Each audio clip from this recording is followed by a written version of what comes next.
दोस्तों, महर्षि वेदव्यास का नाम तो आप सभी ने सुना ही होगा। वेदव्यास जी महाभारत ग्रंथ के रचयिता थे। वह महर्षि पराशर और सत्यवती के पुत्र थे। भगवान विष्णु के 24 अवतारों में से 21वें अवतार थे। महाभारत ग्रंथ का लेखन भगवान गणेश ने महर्षि वेदव्यास से सुन सुनकर किया था। उनकी उत्पत्ति किस प्रकार हुई, चलिए वह जानते हैं।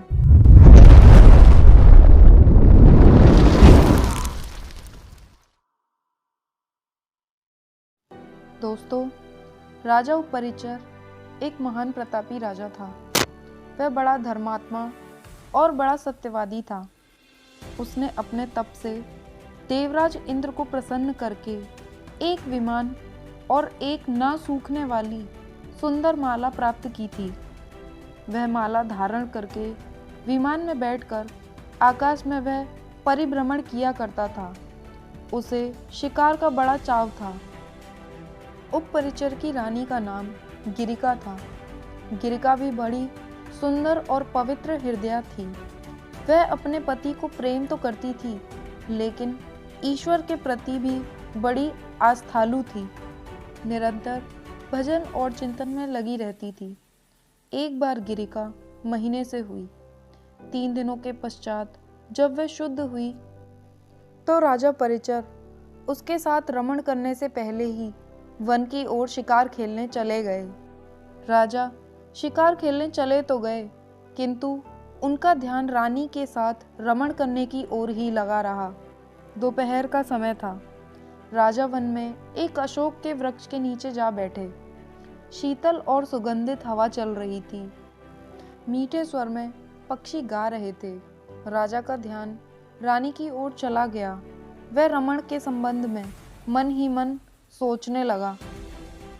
राजा काम आतुर हो उठा। उसका वीर स्खलित हो गया। राजा ने सोचा उसका वीर्य व्यर्थ नहीं जा सकता, तो उसने अपने वीर्य को एक दोने में रखकर विमान पे बैठे हुए बाज पक्षी को बुलाकर कहा कि तुम इस दोने को ले जाओ और जाकर मेरी रानी को दे दो, वह इसे अपने गर्भ में धारण कर लेगी।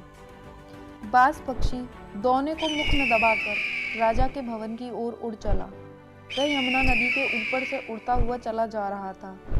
तभी एक दूसरे बाज की दृष्टि उस पर पड़ी और सोचने लगा कि यह अपने मुख में खाने की कोई वस्तु दबाए हुए जा रहा है, तो दूसरे बाज ने उस पर आक्रमण कर दिया। दोनों बाजों में घमासान युद्ध होने लगा।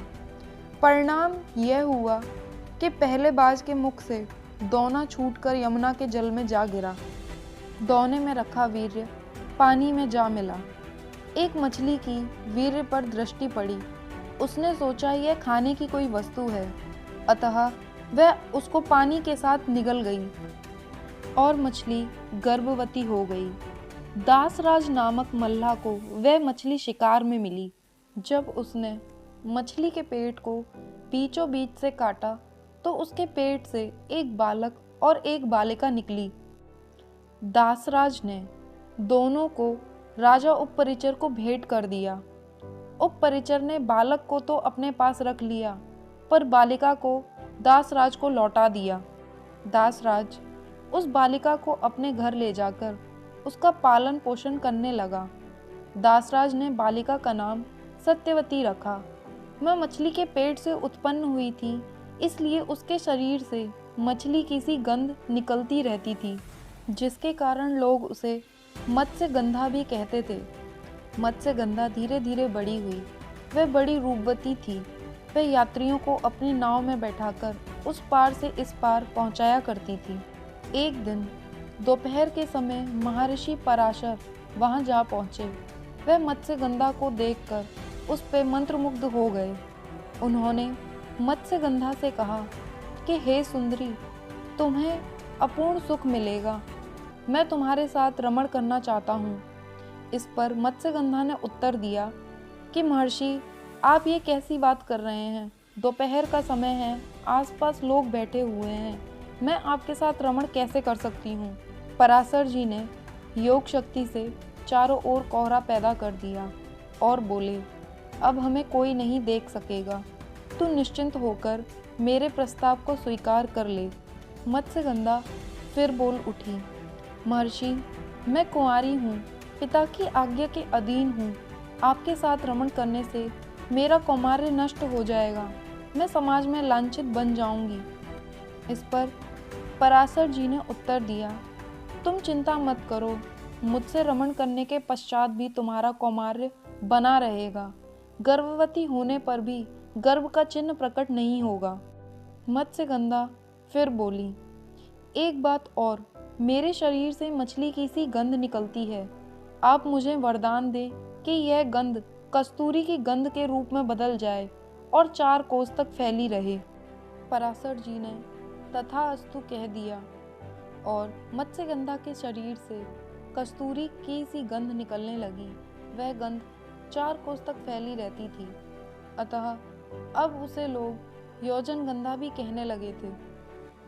पराशर जी ने मत्स्यगंधा के साथ रमण किया।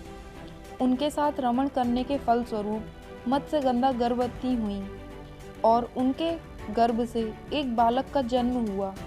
वह बालक जन्म लेते ही बड़ा हो गया और तप करने के लिए वन में चला गया। वही बालक जगत में वेदव्यास जी के नाम से प्रसिद्ध हुआ। वेदव्यास जी का पूरा नाम कृष्ण दैव्यपायन वेदव्यास था। वह श्याम वर्ण के थे, इसलिए उनका नाम कृष्ण पड़ा। वह 2 द्वीपों के बीच में पैदा हुए थे, इसलिए दैव्यपायन कहे जाते थे।